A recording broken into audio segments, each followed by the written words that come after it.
Hello friends, welcome back to our channel ఈ సేవ మీ అందరి సేవలో. ఎంసెట్ చదివే విద్యార్థులు స్కాలర్షిప్ కోసం ఆన్లైన్లో అప్లికేషన్ ఎలా చేసుకోవాలనే దాని గురించి ఇప్పుడు మనం చెప్పుకోబోతున్నాం. సో మన ఛానల్లో ఆల్రెడీ స్కాలర్షిప్ సంబంధించి ఎన్నో వీడియోస్ చేసుకున్నాము.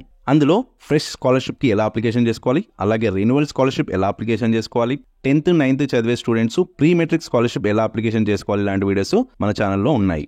ఈ రోజు మనం సెట్ చదివే విద్యార్థులు, అందులో ఎంసెట్ చదివే విద్యార్థులు ఫ్రెష్ స్కాలర్షిప్ కోసం అప్లికేషన్ ఎలా చేసుకోవాలనేది, అంతేకాకుండా ఓసీ క్యాండిడేట్స్ అంటే జనరల్ కేటగిరీకి చెందిన వాళ్ళు ఈ స్కాలర్షిప్ కి అప్లికేషన్ ఎలా చేసుకోవాలి, ఎక్కడ ఏ ఆప్షన్ ఎంచుకోవాలనేది మనకి ఈ వీడియోలో చెప్పడం జరిగింది. సో వీడియోని స్కిప్ చేయకుండా పూర్తిగా చూడండి. అయితే దీనికోసం మనం ముందుగా టీఎస్ ఈ పాస్ వెబ్సైట్ ని ఓపెన్ చేసుకోవాలి. ఈ వెబ్సైట్ యొక్క లింక్ మీకు డిస్క్రిప్షన్ లో ఇస్తాను.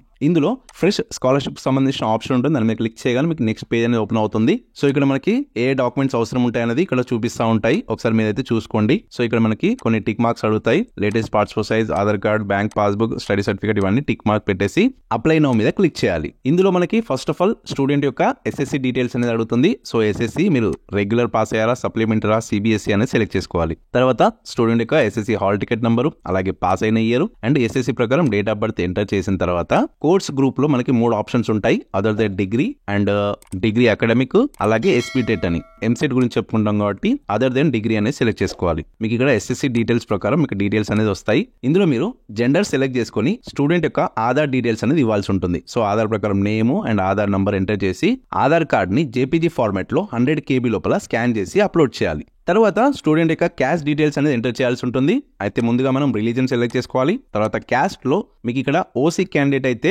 EBC listed and EBC others లేదా ఓసీ డిడబ్ల్యూ అని ఉంటుంది. డిడబ్ల్యూ అంటే ఓసీ డిడబ్ల్యూ అంటే వికలాంగులకు వస్తుంది అనమాట. And EBC listed, EBC others లో ఈబీసీ లిస్ట్ లో ఎవరైతే ఓసీ క్యాండిడేట్స్ ఉంటారో వాళ్ళకి సంబంధించిన కొన్ని లిస్టు ఇవ్వడం జరుగుతుంది. అంటే కాపు అలాంటివి ఉంటాయి కదా, వాటిని లిస్టులో ఇవ్వడం జరుగుతుంది. ఆ లిస్టులో నేను వాళ్ళు ఈబీసీ అదర్స్ అని సెలెక్ట్ చేసుకోవాలన్నమాట.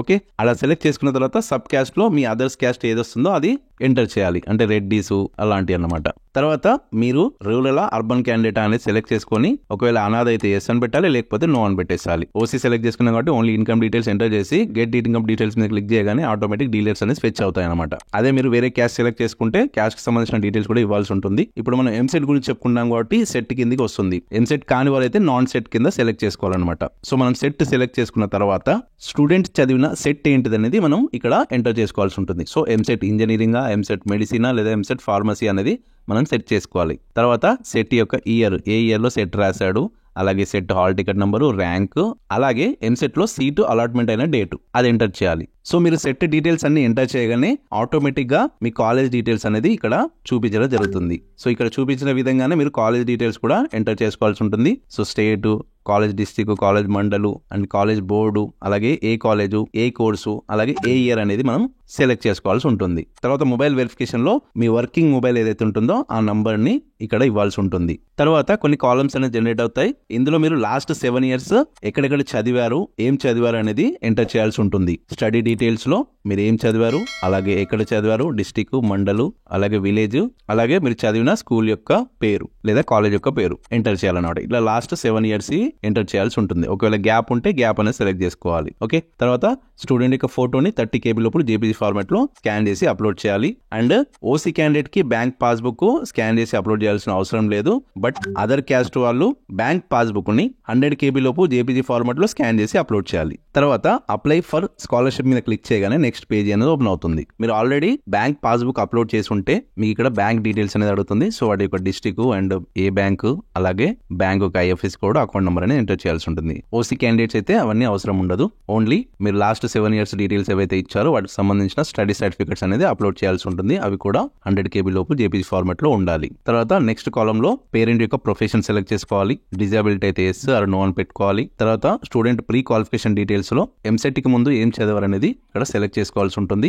ఇంటర్మీడియట్ లేదా డిప్లొమా సెలెక్ట్ చేసుకొని అందులో ఎన్ని మార్క్స్ వచ్చాయి, టోటల్ మార్క్స్ ఎన్ని, టోటల్ పర్సెంటేజ్ ఎంత అనేది మనకు అక్కడ ఆటోమేటిక్ తీసుకుంటుంది అనమాట. ఓకే, ఇన్స్టిట్యూషన్ డీటెయిల్స్ లో మీరు ఇప్పుడు చదువుతున్న ఎంసెట్ ఇంగ్లీష్ మీడియమా తెలుగు మీడియమా అనేది సెలెక్ట్ చేసుకోవాలి. అలాగే కాలేజ్ అడ్మిషన్ నెంబర్ ఎంటర్ చేయాలి అండ్ కాలేజ్ లో జాయిన్ అయిన డేట్ కూడా ఎంటర్ చేయాల్సి ఉంటుంది. తర్వాత మీ కాలేజ్ కి అండ్ మీ నేటివ్ ప్లేస్ కి ఎన్ని కిలోమీటర్స్ ఉంటుంది అనేది ఎంటర్ చేయాలి. అండ్ నెక్స్ట్ వచ్చేసి స్కాలర్షిప్ టైప్ లో మీది డే స్కాలరా లేదా హాస్టలా అనేది సెలెక్ట్ చేసుకోవాలి. తర్వాత అడ్రస్ ఫర్ కమ్యూనికేషన్ లో మీ ప్రెజెంట్ అడ్రస్ అనేది ఇవ్వాలి. సో ప్రెజెంట్ పర్మనెంట్ సేమ్ అయితే ఇక్కడ టిక్ మార్క్ పెట్టేస్తే సరిపోతుంది. తర్వాత మెయిల్ ఐడి ఎంటర్ చేసేసి మీ ప్రెజెంట్ చదువుతున్న కాలేజ్ యొక్క బోనోఫైడ్ని కూడా 100 KB లోపు జేపీజీ ఫార్మాట్లో స్కాన్ చేసి అప్లోడ్ చేయాలి. తర్వాత చివరిలో మీరు ఏ సర్టిఫికేట్స్ అప్లోడ్ చేస్తారో వాటి మీద టిక్ మార్క్ పెట్టేసేయాలన్నమాట. ఒకవేళ గ్యాప్ ఉంటే గ్యాప్ కూడా టిక్ మార్క్ పెట్టేసేయండి. తర్వాత డిక్లరేషన్ మీద టిక్ మార్క్ పెట్టేసి ఇక్కడ కనిపించే క్యాప్చా కోడ్ని యాజ్ ఇట్ ఈస్ గా ఎంటర్ చేసేసి సబ్మిట్ చేస్తే మీ డీటెయిల్స్ అన్ని వెరిఫై అయ్యి మీకు ఓటీపీ అనేది వస్తుంది. సో ఆ ఓటీపీని ఇక్కడ ఎంటర్ చేసి సబ్మిట్ చేయగానే మీకు అక్నాలెడ్జ్మెంట్ నెంబర్ అనేది జనరేట్ అవుతుంది. సో అక్నాలెడ్జ్మెంట్ అండ్ అప్లికేషన్ రెండు మీకు ప్రింట్ తీసుకోవాల్సి ఉంటుంది. సో 2 సెట్లు తీసుకోండి, ఒక సెట్ కాలేజ్లో ఇవ్వండి, ఒక సెట్ మీ దగ్గర పెట్టుకోండి. సో ఓకే ఫ్రెండ్స్, అర్థమైంది కదా. ఈ విధంగా ఈజీగా ఎంసెట్ చదివే వాళ్ళు ఫ్రెష్ స్కాలర్షిప్కి అప్లికేషన్ అనేది చేసుకోవచ్చు. ఇందులో ఇంకేమైనా డౌట్ ఉంటే కామెంట్ బాక్స్లో మెసేజ్ చేయండి. అలాగే ఈ వీడియో మీకు నచ్చితే లైక్ చేయండి, మరియు అందరికీ షేర్ చేయండి. ఇలాంటి మరిన్ని యూస్ఫుల్ వీడియోస్ కోసం మన ఛానల్ని తప్పకుండా సబ్స్క్రైబ్ చేసుకోండి. Thank you.